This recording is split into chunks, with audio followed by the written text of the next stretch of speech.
Hey, who'd you talk to? What's going on? It's me, Mike Leopard King. Mike Eldest is legit. Oh, well, that's wrong. It's legit paranormal. Brought to you by legit podcast.com. That's not. There it is. It is October 15th, 2023. For the math geeks, let's do 2 plus 3 is crapola. 3. There's got to be something in this somewhere. Joining me, Cyn Shrader Hill Author. How are you? Hey, Cyn? I'm great. And you? I'm doing very good, thank you. Good to have you on. Yeah. No, I'm getting used to smashing my head around.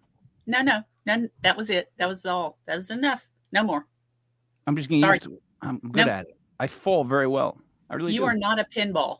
No, but I fall extremely well. Joining us, Sarah Parah Normal. What's up, Sarah? What's up, kids? Hey. It's Sunday night, is what it is. It is. And it's Sunday night. That's all I'm going to say about that, Mike. But, I was at the Historic Heard Opera House yesterday where we will be participating in an event on May 4th, 2024.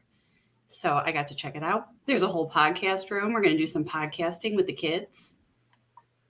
Nice. You know the best part about dating a Buffalo Bills fan is they don't expect a ring. Did you spend all day coming up with that joke? No, that's just a really bad one that I couldn't wait to get out. What I wanted to say is this. I am delighted that tonight, Cyn, this idea that you had, I got to be honest, the thought process you put into this idea, the way that you wrote it out, and some of the zingers are incredible. I mean, to do our first ever paranormal roast, oh my God, Cyn, you're a genius. You are a genius for this night. How did you think of that? He's all riled up, Cyn, because the Bills are going to stump. No. Starting in like an hour. We're going to just destroy them. And, I got love for you, Mike. But it has nothing to do with you, Sarah. This has nothing to do with you. This was actually my way. This just made Christy in the green room go, oh, hell no. Yeah. And trust me, you want this girl on. I know I do. I know I do, but I could not pass up on that joke. I had to pin it so that it made it look like you were planning the roast. Thanks. And the best part was that Sarah just got mad in general. Well, there's no way I would believe Cyn would plan a roast. First of all, that's just unbelievable. She's too nice. Unlike you. Thank you, Sarah. So apparently hitting your head didn't make you nicer. So you know what we got going on here? Cyn, I'll be real quick before we bring on our guest. Here's the problem. We got a Buffalo Bills fan, and I'm a Giants fan, as we all know. They've never won anything, and they can't help but be loud and obnoxious about their team as if it's an actual battle. It's like Giants fans, we don't even consider them. They're not even like. It's so cute. Talk to us when you win 4 Super Bowls, then we'll talk. Oh, okay. That's cute. That's cute. So now, it makes you feel better later, buddy. See how upset she is? See how upset she is. Now, Cyn, please do the introductions for our guest. I would love to. Thank you. So this girl, we are so blessed to have her on the show tonight. I have known her for quite a while. She is a Tennessee girl that lives in Massachusetts now. I got to meet her at a big hunt down at the Fayetteville, the old hospital, one year, and she brought this incredible contraption that hopefully she will talk about a few of her contraptions. But I mean, she gave us this list of things she does. This whole list, this is like 1/25th of what this girl does. So I'm not even going to waste. I'm going to tell you how great she is. She is incredible. She is one of the most creative people I have ever met in my life. I'm telling you, she has got some of the greatest things that have come out of her head to try to catch the paranormal in some form or other. And they're all out of the box. And I'm always so intrigued by what she brings to the table. I am not getting paid. No, I'm not. I love her. So I love her. She's my friend, and she's soon to be you guys' friend too. So please welcome Christy Parrish. Hi, Christy. How are you? Hi, Christy. Hi, how are y'all? That was a very non-partisan introduction, right? It was That all very- true. Well, yeah, and there's been no money exchanged in this transaction right here. There So, should be. For what she just did for you, like that plug right there, it's probably worth a good, I don't know, Sarah, you know the numbers. It's got to be worth something for your time. She was like, I kind of believe that good people truly just bond with other good people, and it's Aw, and so I'm gonna say that back. It's like a little love fest in here. I love her. Mm. I did love her. In a world full of hate, Yeah, especially right now. so I don't hesitate. Listen, Christy has things going on 24/7, Mhm. all the time. Christy, I think you've got 2 locations that you're in charge of, and you're about to pick up a third one or thinking about it. She brings Yeah. places back from the brink, the ones that are having trouble. Mhm. She will help build up these places again so that people can go see these haunted locations. She's incredible. She's a great fundraiser.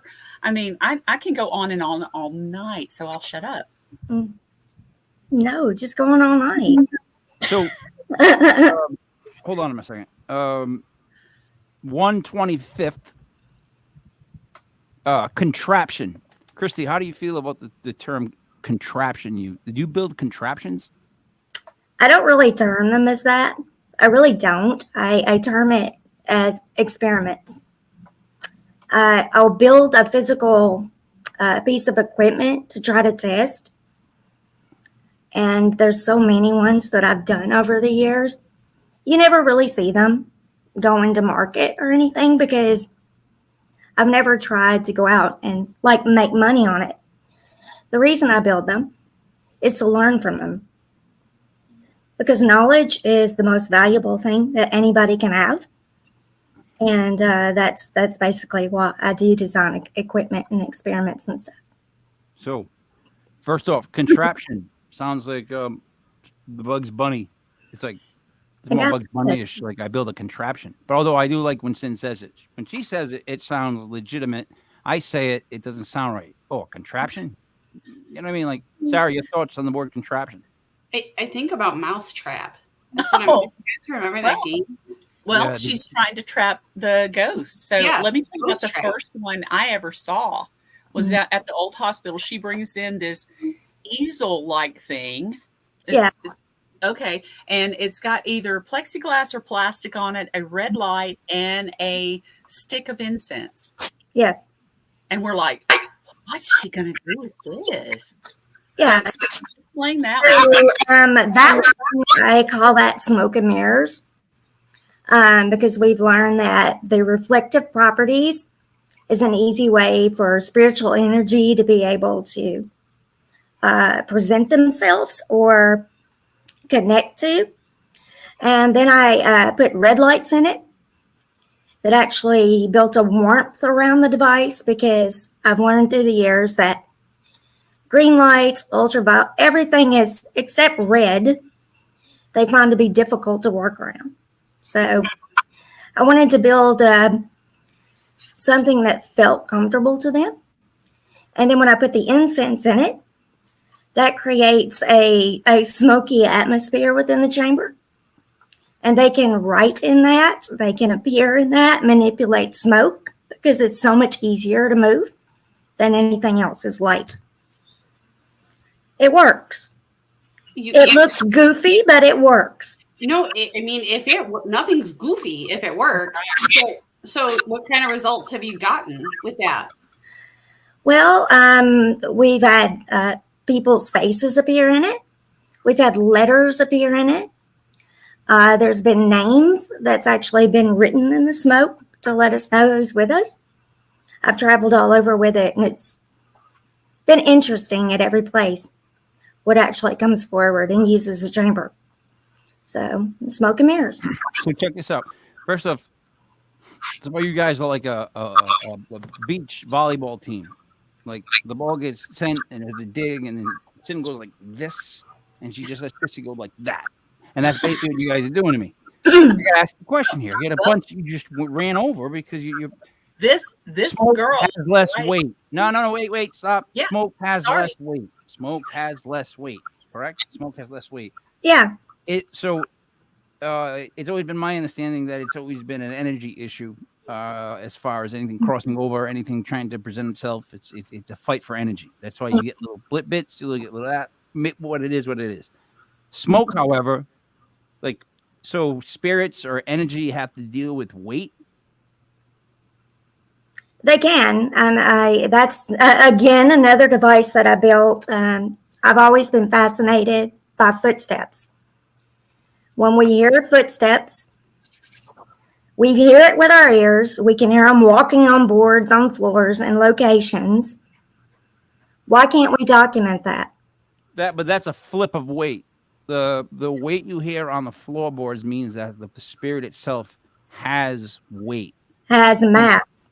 Okay, when the spirit moves, when the smoke moves, that's the opposite way around, the opposite transition of strength. It is. You're right. When in the smoke and mirrors experiment, it was important to give them a platform that was very easy to manipulate. So they didn't have to have a lot of energy at all to be able to use that as a way to send us messages or let us know who they were. So this raises an interesting point, Sarah. Does energy have weight? So what we're saying is that it does have weight. It has enough weight to create mass, and then flip reverse. It needs to exert the least amount of energy, which is weird. It doesn't make sense, but it does at the same time. You see what I'm saying? There is a commodity in weight, is what I'm saying. I'm not saying that it has to be relative because it's a dead person, or it's just a usage of. Are you asking me a question? Yeah, your thoughts on weight with the whole. Well, the reason why she calls it is it's an experiment is because we don't know. We don't know. So it is interesting to record if there are weight changes. We're assuming that some type of energy is manifesting and being used. I don't believe we know that it has any weight. Energy in and of itself does not have weight. I know we've talked about before. Does it?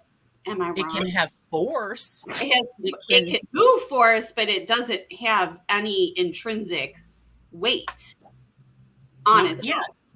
I don't think it doesn't have mass. It's. So I asked that question and you yelled at me, and then went on to answer that question unintentionally. So that's what I asked. Did you believe in the fact that it has weight? Now, Cyn makes a good point there with force. Cyn, that's a good change of a term, all right? Because what is weight but force? All right. But help me help explain that to me, the common man, the speaker of the dumb, where something like that would generate force, weight, if not, it's just straight energy. Are we still talking about the smoke chamber? No.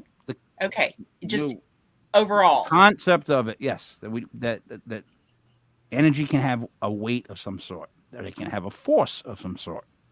Is an important thing to have a conversation about, because I don't know what I believe when I believe in that.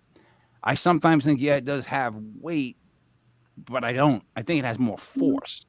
So I think it's the force of it. And I think if something wants to, in other words, if it wants you to hear it walk, it will do what it has to do to make you hear it walk.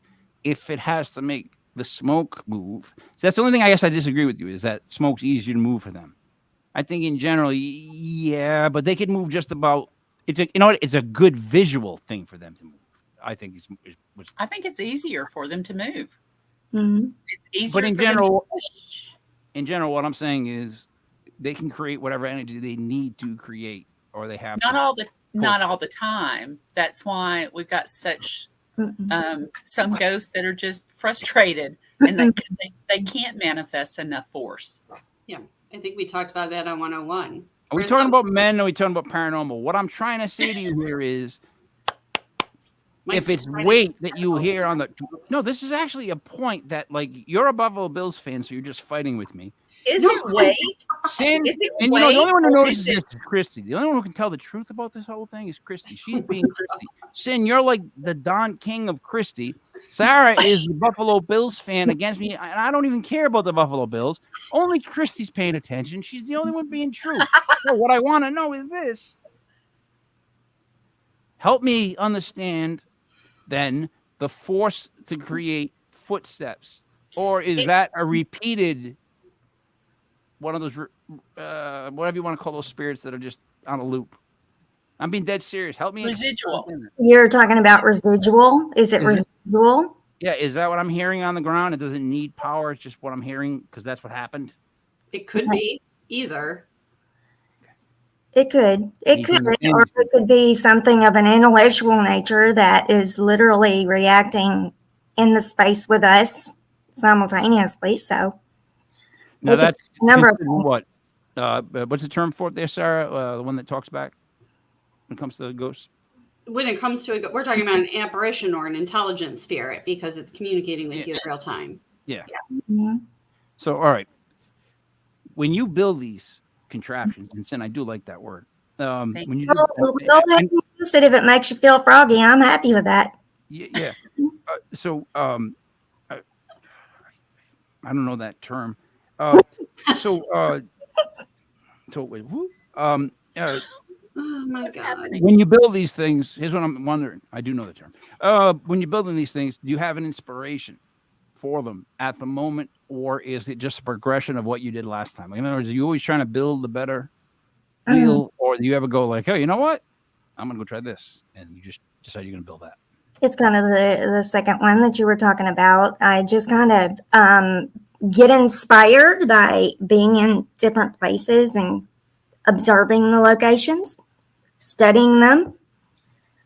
And then I think of what I can do that might be unique to try to open up our communication with each other and to prove to some, you're never going to prove it to everybody, that there's something more about this location than meets the eye. I think it's just important in general that she's thinking about new stuff. Sorry, Mike, because we get so used to just using the same experiments and equipment over and over and over again that there are very few people that are trying to come up with new experiments. And we don't currently have equipment that detects ghosts. We know that. We have things that were developed for other purposes that people just sort of repackaged into ghost hunting equipment. So it's important that there are still people out there that are trying to think of new ways to make contact. I think one of the most interesting things that I did when I was down in the South, when I lived down there, was I went to Old Pittsburgh Hospital, I think is what it's called. Old South Pittsburgh Hospital. And we stayed there for 48 hours in the building. And it was 20 degrees outside when we were there. So we were all huddled up in a room with heaters trying to stay warm and go out and investigate in a freezing building. And we found the operating room.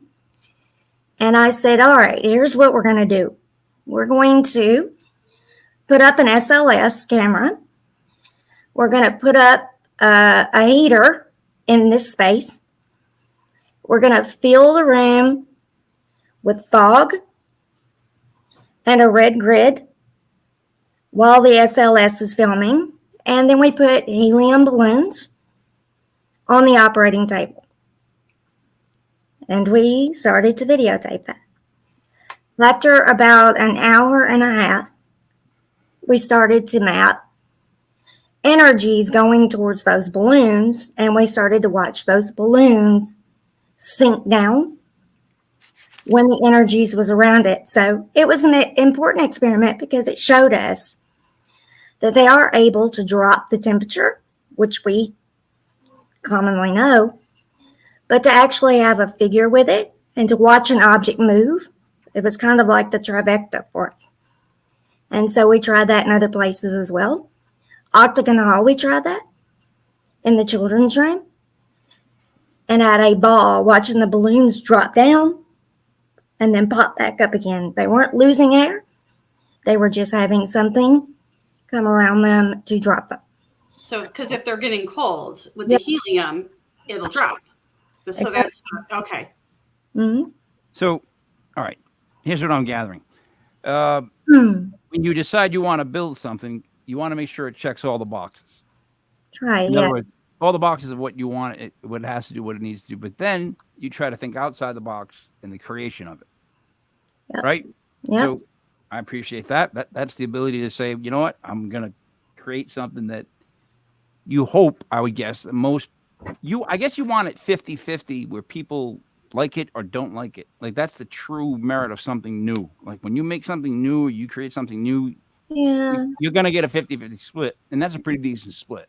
Yeah. I mean, And I'm going to be honest with you, and I'm just going to say this because this is truth. I really don't care if you like it or not.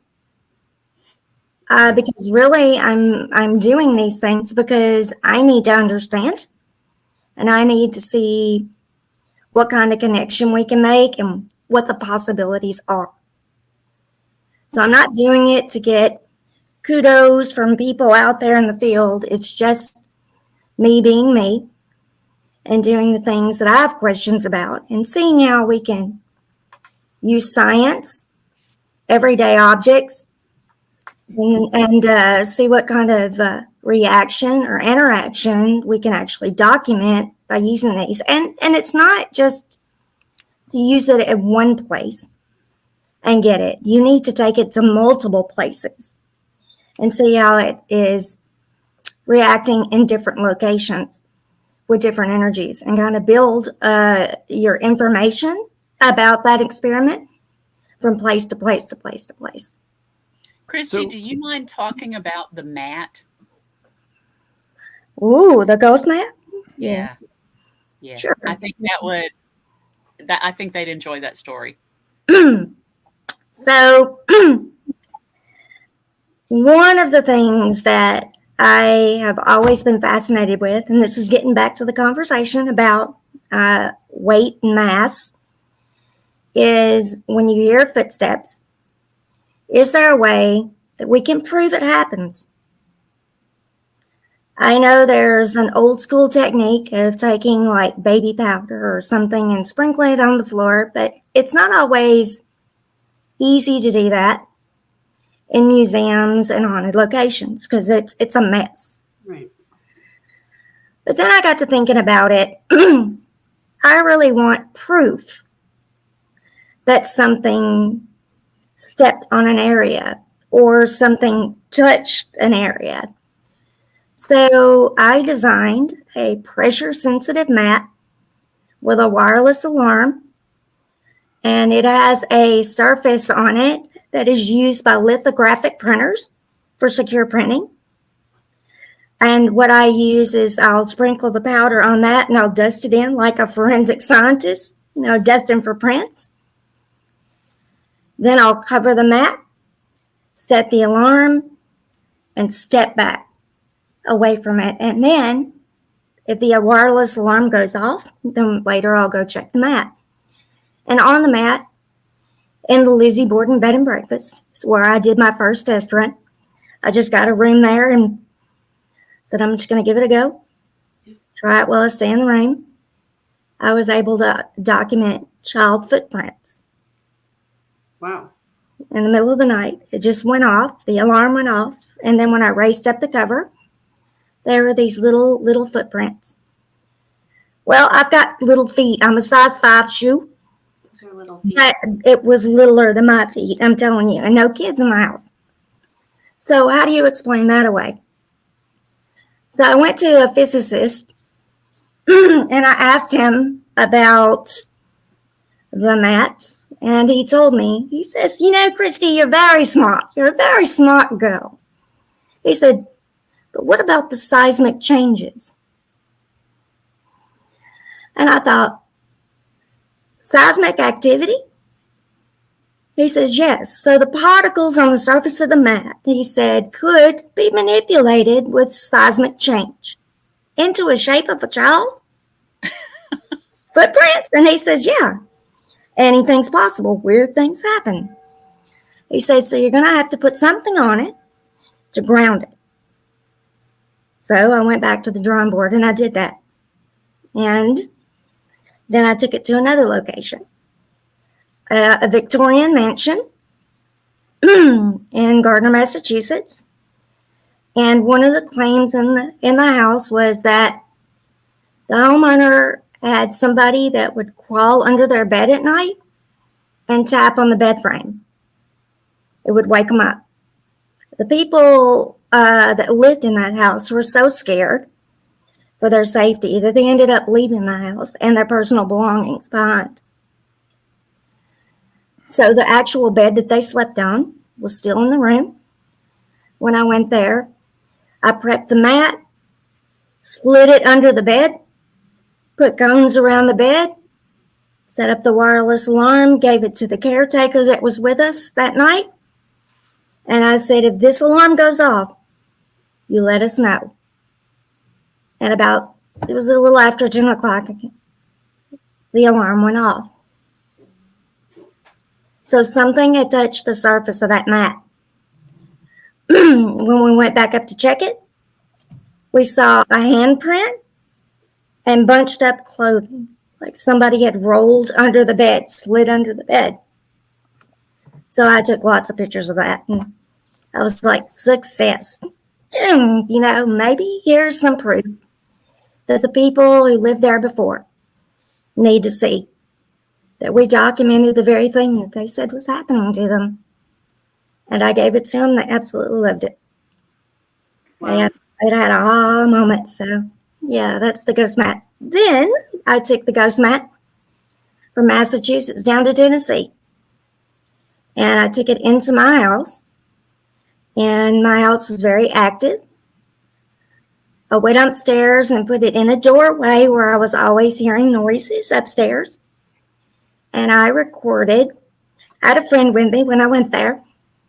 The alarm started going off about 2:15 in the morning upstairs. And when we went up the next morning after daylight, we found a footprint and a little square. And the footprint was barefoot, and the square was just beside it. It was in multiple places on the map, but we heard it going off multiple times. One of the energies that was in that house, I had nicknamed as Peg Leg Eddie. Yeah. What? Peg Leg Eddie. No. Can you repeat that? Not the name. The whole thing. About that the footprint, and The very beginning of the mats. oh. All the way back to the. No, I'm kidding. No. Oh, I was going to to look. She's going to. So rewind it back because I'll do it, But No, I believe you would. yeah, I definitely believe.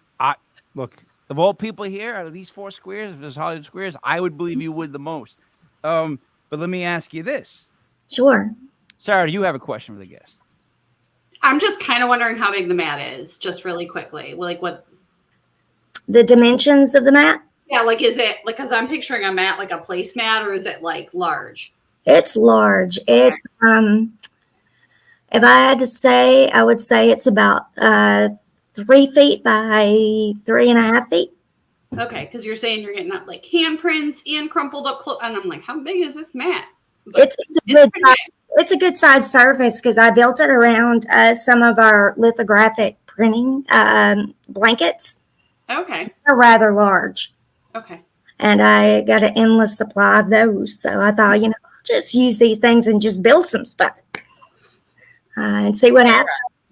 Sarah, you want to hunt with her, don't you? Well, yeah. She should come to Waverly Hills with us. I've been there.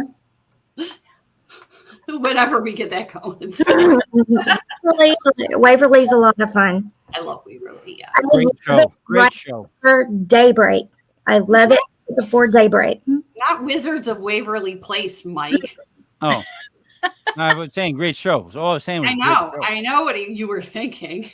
Cyn, let me ask you this: would you consider Christy the MacGyver of she really paranormal apparatuses? She really is.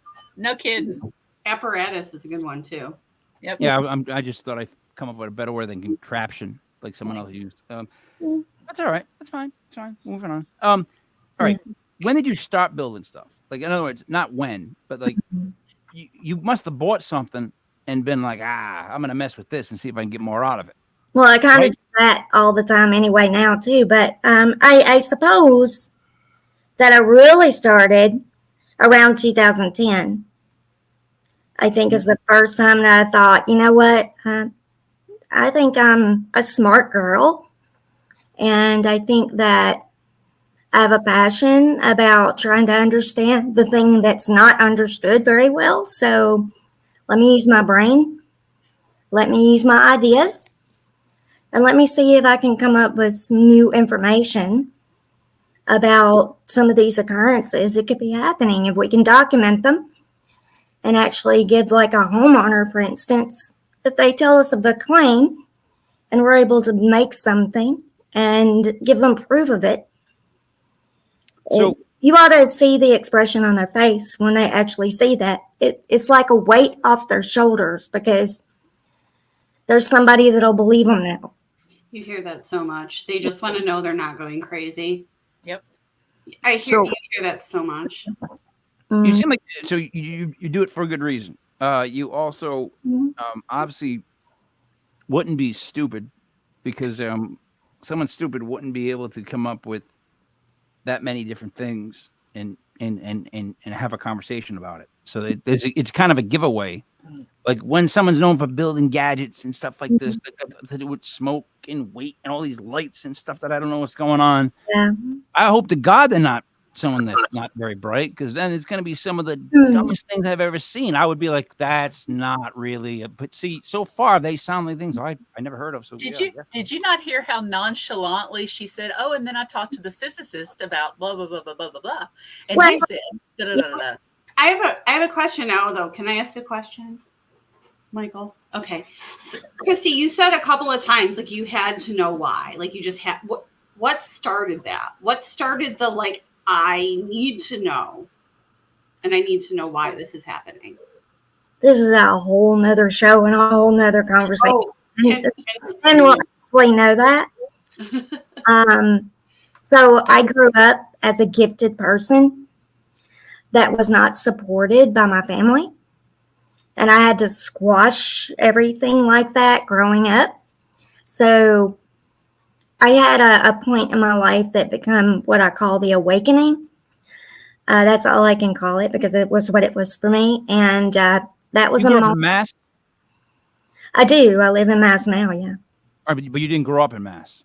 I grew up in Tennessee. All right. So in Tennessee, what you were seeing and have happening to you was viewed as not only what in your head, but against what they believed in religiously? Yes, because I grew up in the Baptist church, and so it got me a front row seat basically in the services. If I said anything to my parents about the things that I was seeing or experiencing.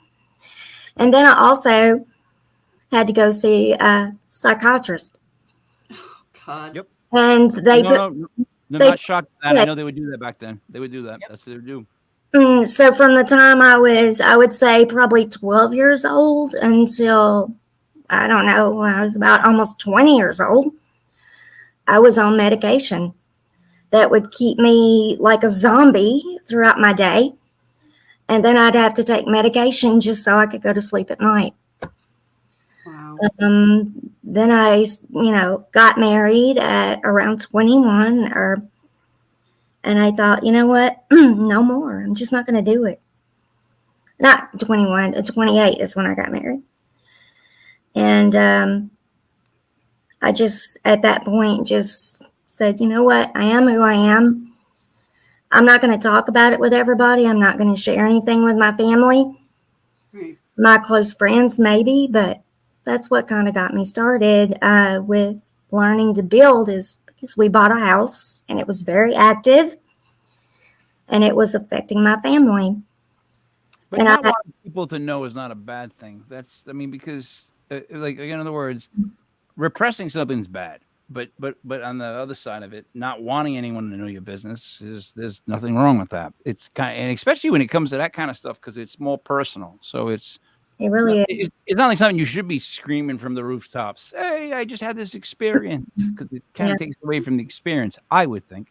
It does. Cyn, do you have a question for the guest? Who did you say? Because you cut out first. Cyn, do you have a question for the guest? I always have questions. Go right ahead.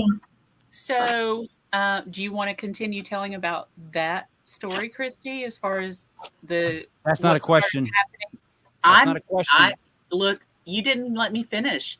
Okay. So it started bothering your family. What did they at that point recognize something odd was happening other than, something of this world possibly? Did they reach out to you?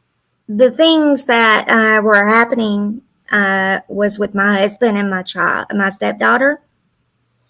And they knew straight away that it was definitely something in our house that was hurting them, basically. It was physically hurting them. It did not quite affect me in the beginning. It was around me all the time, and there were things that were happening. In hindsight, looking back, there were a lot of things. But I had become so numbed out to these things because I was told it was wrong, that I just was, just like most people are today, are just easy to dismiss it and not think about it or study it. I don't know. I've even forgot what the question was at this point. Because now, here's what I remember: that both your husband and your stepdaughter felt ill, I guess, from it. Now, I would love to know what you mean by ill, and like how do they express that to you? Well, the thing happened with my stepdaughter is she had a slumber party. I'll give you this as an example. And so a bunch of her little friends came over. She was about 10 years old. And they were upstairs sleeping. Not really sleeping, but they were watching TV and doing kid stuff, eating snacks and stuff. And then all of a sudden we hear all these screams of all these kids running down the stairs into the living room to us where we were sitting watching TV. And they said there's a man outside the window. So my husband runs upstairs and he flips on the lights and he's looking everywhere. And he was like telling our daughter, there's not anybody outside the window. You're on the second floor. There's no way for them to get up there. There's no trees or anything. But all the girls in the room saw a man floating outside the window. She was physically touched.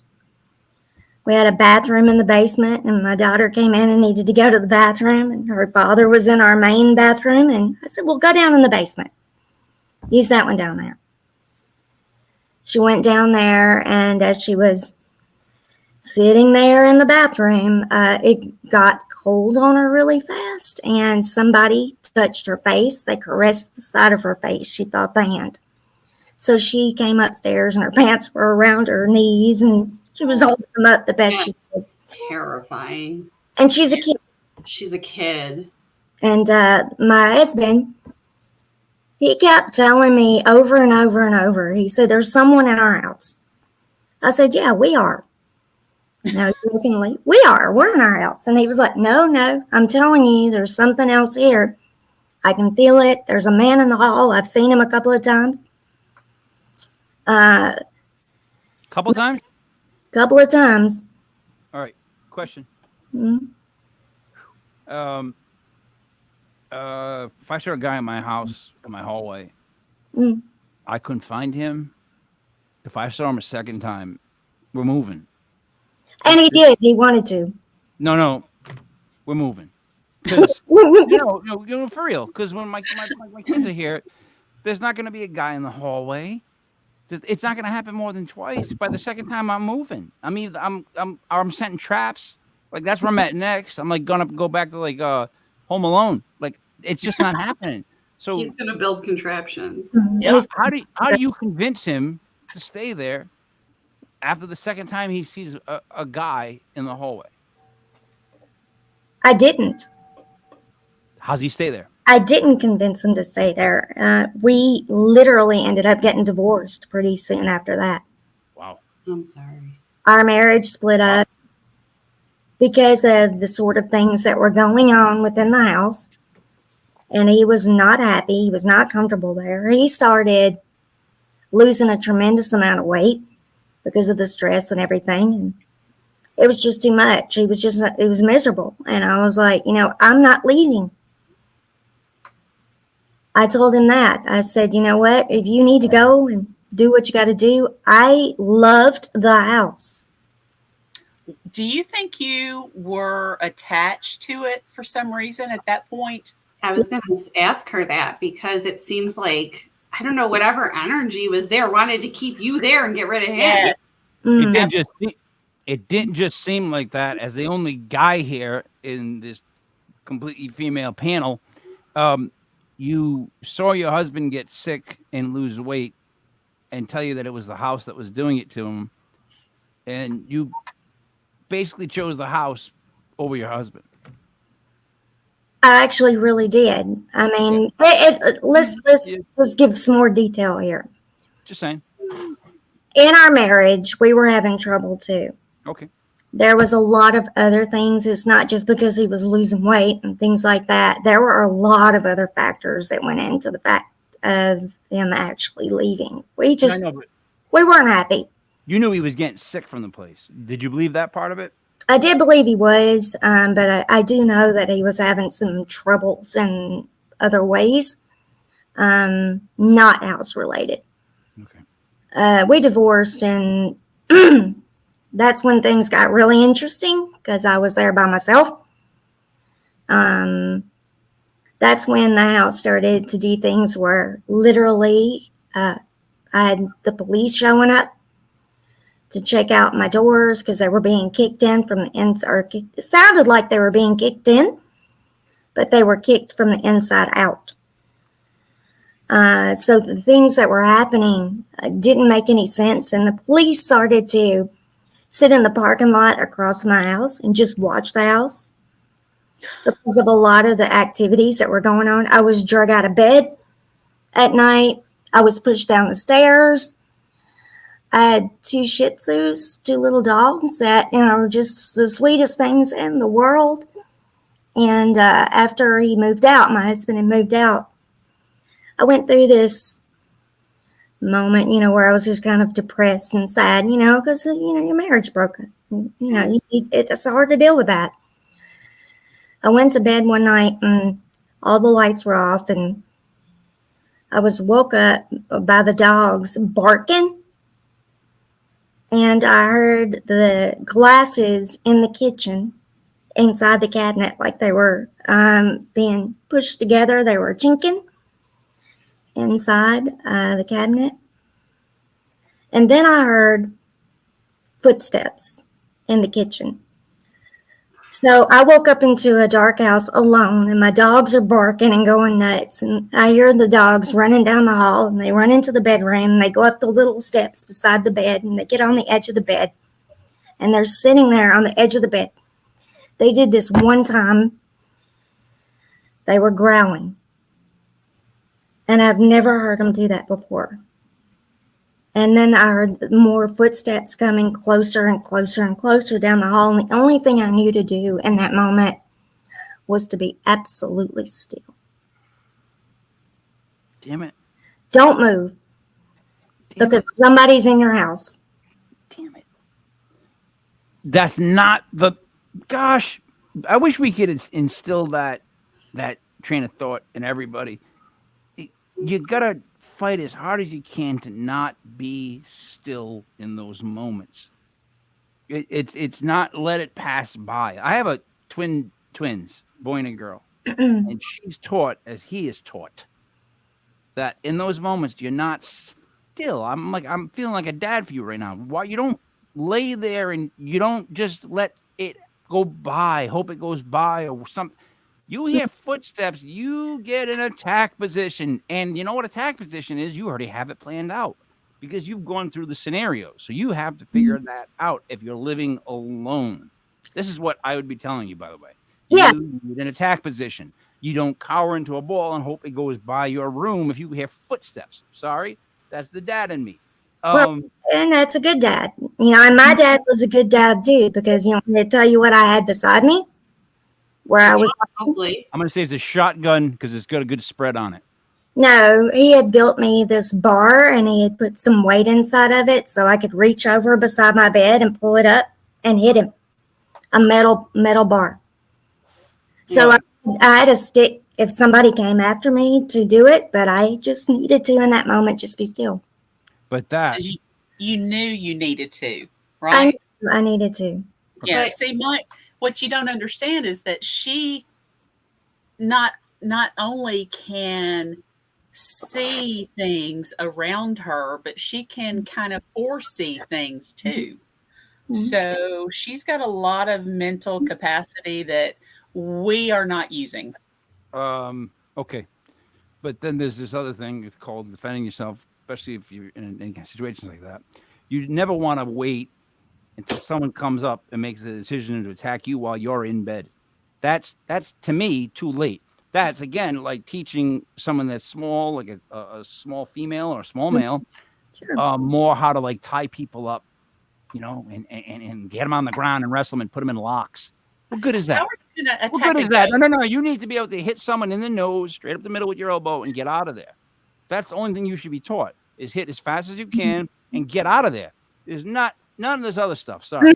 Yeah, and what you don't know about me is I took Ishinryu karate in a classroom full of men for several years to learn street fight karate, so I could defend myself So, why were you not in attack position? because I thought it was best in my best interest at the time to be still. Okay, wait. I have a question though. So, did you ever wonder though, after you split up with your husband and he left, that it didn't affect you like this until it affected him more till he left, and then it came after you. So at this point, are you realizing this is deliberate, or are Yeah, you thinking there- it's deliberate part to I- isolate you? Yep, always thinking that. Always thinking it was doing this to manipulate me or to make me feel intimidated. Right. But they got the wrong one. It Good. sounds like it tried to seduce you. Mhm. If I'm being 100% honest, By It got kicking rid in of the your door? husband. No, by getting rid of the husband. It seemed like it helped you. Just whatever. He's getting sick. Okay, yeah. There's other things. Just he's out of the house now, and then now you're alone, and now you're hearing things, and you're just. It's not that I don't believe you. I do. It's your reaction. I'm worried about your reaction. You need to be more proactive. You know, you gotta get the chops out there. You know, if you're gonna get in your karate stance, get a good base, get your legs ready. Don't lay in. Sarah, you're somebody that You're giving me anxiety with this entire topic. I know. Well, It's a what I'm saying goat. is, So I'll say this. I appreciate the advice. And if it ever happens again, I'll kick their ass. all right then. Because see, so the next time you come back, you'll be like, oh, what a story I got, and you'll tell us all about. No, like, I hope no one's in her house while she's in bed. I did a No roundhouse. stories. No, a roundhouse kick. Next thing you know, the Oh ghost my toppled God. over. I grabbed it. I did a DDT out of wrestling, like Jake the Snake. Bang! I was out. Tell me when it's over, son. It's over now. Okay. So all right. So you got to get skeptics whenever you build something or you create something. So how do you handle skeptics? I listen to them. Okay. Other than that, though, because nobody just listens to them. Everybody listens to them and they go, "All right, that guy makes sense," or they go, "That guy's a douche." Like No, my process is and always has been is I'll listen to anything that they want to say. If I want to talk bad about it or say it's just stupid or whatever, I use that as ammunition to try to do something better something, I go back to the drawing board and I'll add features to it. I think the skeptics, we need to listen to them. And when we investigate locations and something amazing happens right in front of multiple people, and one person says, well, you know what? It could have really been this. Yeah. We need to pay attention to them. Well, yeah. Yes and no. Yes and no. I do believe we need to be open to skeptics, but we don't need to listen to all of them, because a lot of them are just sour grapes bullshit. They just want to destroy whatever it is you build. They'll come up with a million reasons why it doesn't exist. That's not skepticism, though. That's pseudo skepticism. Those are people that are never going to believe anything, no matter what. Like a true skeptic is open to believing. Mm-hmm. But the term the skeptics, when you say the skeptics, you're referring to the people that are saying negative things. Like, I know what you mean, but we never say the anti-pseudo skeptics. It's never said. It's never been said by anybody ever. It's the skeptics. Like you say, skeptics, you're talking about the people that they don't like it. They've got something to say about it. We all know what I mean. It's like a slang paranormal term. Am I the only one? Yeah. Yes. Yeah. My bad, Christy. The pseudo skeptics, whatever now we're gonna call them. What I'm saying is, some of them are going to be against you no matter what it is. Yeah, you're right. That's what they like to do. And you're in the world of paranormal, where it's a science, and science is based on the fact you're trying to prove it wrong to advance it. You want to try to use the ideas behind physics and other scientific things, concepts, to be able to say, yeah, this is real, or this is the reason why people experience it. Right. And maybe it's not paranormal at all. So you have to be open to the possibility. It could go either way. It's either proof positive of paranormal, or it's proof that it's not paranormal at all, that it's truly natural. Sarah? All right. So back to equipment. So I guess Mike was taking us off topic from the house. So this is, I'm going to go back to the house. Was all of this the reason you left Tennessee? Like this haunting? No. No. I left Tennessee and moved to Massachusetts because my job did. It moved to, okay. Yeah. I actually kept the house in Tennessee while living up here for many years. Okay. The reason I did it was just an active place, and also I had a place to go back to when I would visit my family down in Tennessee. When I would fly back to Tennessee, I would just stay in my house. Makes sense. And you know, if go ahead, Sarah. Follow up. I'm just wondering if she sold the house, if the people that bought it from her had activity. They did. Okay. The lady that during our closing, when we were at the table, she made a little joke about it. She said the house has been fully inspected. There's no bats, no rats, no bugs, no ghosts or anything. And I laughed about it. At the closing, I thought, yeah, all right. I just love that. I bet you laughed. I guarantee you laughed at the closing. Now, yeah, I did. At the closing. Cyn, would you like to ask a question? And then if you can't think of one, you can blame me for it. And then you can think of one and then ask it. Good. That I'm going to blame you for? No, I'm just go to the question is what I mean. Okay, Christy. So, of all the things you have done in your 22 years of investigating, so what is the favorite thing that you have come up with that you have used more often than not? And what is it? Your go-to. That I've designed? Yeah. I'd have to say it's the ghost map. I'd have to say that. That's actually my favorite. The smoke and mirrors, my dad and I built a smaller version of that, a little smaller version before he passed away. I keep that kind of close by because I'm waiting on the opportune moment to bring that out somewhere again. But I'd say the ghost map has got to be it. tried and true. And then,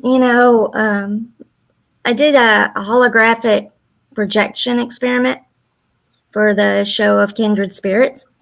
With Tupac? No. Did you get to meet Amy and Adam? She's worked with them. Many times. They're the entire reason why I started investigating, to be totally honest. I love them so much. So that's awesome. Yeah. We're nearing the hour. Sarah, would you like to wrap up first, and that way we can discuss the event you spoke at on Saturday too? Yep. On Saturday, I spoke at the Historic Herd Opera House in Arcadia, Florida. It was a first annual Paracon. Got to meet a lot of amazing groups all around Central and South Florida. War Party Paranormal was there, so the Adventures of the Delco goggles are also on Paraflix. I got to meet Southwest Florida Investigations. I hooked up with Animal Paranormal, who's been on the shows. And we're going to be, Legit Podcast is going to be going back for May 4th, 2024. We're going to be taking over the podcast room at the Opera House, interviewing guests, and doing a little workshop for the kids. And that event on May 4th is May 4th for the children to fight against child trafficking. So that'll be a big Paracon down there in Arcadia. On October 28th, we will be at Block Island live streaming an investigation, I believe at the old Surf Hotel and possibly the Old Fellows building on Block Island. So that'll be myself, King Michael, and Block Island Rick live streaming that investigation. So look out for that event notification. Follow us on legitpodcast.com, DOTCOM, spell it out. And please like and subscribe to the YouTube channel to help us keep bringing quality, free entertainment. Cyn, would you like to wrap it up? Before you do, though, May 4th. May the 4th, before the children. Of course, I'm there for that event. My only issue is the whole Star Wars theme, but because everyone's going to dress as Star Wars characters, and I don't want to do that. But I'm thinking about it. If I just get readers like these, I'm George Lucas. You're going to be George Lucas? That's my out. I just realized it just now. As you were saying that, I looked down at my readers, the fact that I can't read what I'm writing. And I'm like, I'm George Lucas. I'm just going to be George Lucas. Screw that. I ain't wearing no Stormtrooper helmet. I don't know what I'm going to do yet. I'm going to be an Ewok. Oh, boy. Cyn? So me? Wrap up. Yes. Me? You. Okay. Yep. So I will be at Tennessee Haunts and Legends Expo Saturday, the 21st from 9 until 6. If you are close to the Nashville Fairgrounds, close to the Tennessee line, anywhere around, please come by. It's only $10 to get in. You can buy them at the door. There's a $5 parking charge. Almost 80 vendors of everything. So please come by. I'm speaking at 3:45 and telling some spooky stuff. So please, please, please. Money goes to two good causes, Trousdale Place and Animal Rescue Corps. So a $5 parking charge to somebody in the Northeast like myself is almost an insult. If you're going to charge the park, make it like $20, $10. $5 is like it's like $1. Like, in other words, parking in the Rhode Island, Mass area, Christy, you know this, it's very expensive. Yes. And we've come to expect it. So I would tell the person charging for parking, jack that up a little bit, because no one wants to pay $5 parking. It sounds like you're just slapping them in the face. It's like $5, please. Just you don't want to make any. No, you don't want to make any rednecks mad. No. I don't deal with. I've never been in a room with. No. Yeah. I've been to the George Thorogood concert. That was close. That's as close as I've ever gotten. Let's be honest. Come on, there were a lot of Laconia. There's a lot of them T-shirts. I'm gonna have to take Mike to the Florida Cracker when he comes for the event in May, since he wants to see some rednecks. What's the? I don't even want to know what the Florida. I'm not going to even ask what the Florida Cracker is. It's called Florida Cracker, and you're gonna love it. I'm gonna let it be a surprise. There could be any other state before that word, and I'd be like, oh, well, I guess I can get an idea. But Florida is the most, this bonkers state there ever existed. I don't know what they mean by that. I don't want to know. I don't want to know what crackers are. Gonna find out. Christy, what would you like to say to wrap up? I really don't know. I just want to say thank you guys for having me on here to chit chat for a little while, and stay safe and just stay spooky. You got to come back. Sure. Sure. So thank you for being on the show. I now have ideas in my head for like kinds of like I don't want to use the word contraptions, but things that you could build. I really do. And you don't believe me, but I do. A couple ideas. So I'm going to send them to you, and you can laugh at them if you will. But they're really ideas for things that I think in this realm that you could build. And it'd be great if you could build them. I'm not going to laugh at you, first off. I never laugh at ideas that people share with me, and I encourage people to try things all the time. So I would laugh. Well, what I think is good about somebody that creates stuff is that it allows other people around them to feel less of the burden of creating it. Like in other words, someone like you makes me go, oh, I'm going to give her an idea because she's trying out stuff. Why not try this out? Like that helps in a way. That, to me, at least, that's helped. Well, I'll give it a go. I'll give it my best shot to try to see if I can make something that is physical and show you video footage of it and how it's actually working. There we go. And there we go. Anything else left, Sarah, Cyn? Anything? Nope. Thank you, Christy. For Christy Parrish, for Cyn Shrader Hill Author, for Sarah Parah Normal. It's me, Mike Levery, King Mike L. This was legit. Paranormal brought to you by Legit Podcast.com. We will see you again next Sunday night. Please be sure to visit the website Legit Podcast.com. What's the difference between a dollar bill and the Buffalo Bills? A dollar bill is good for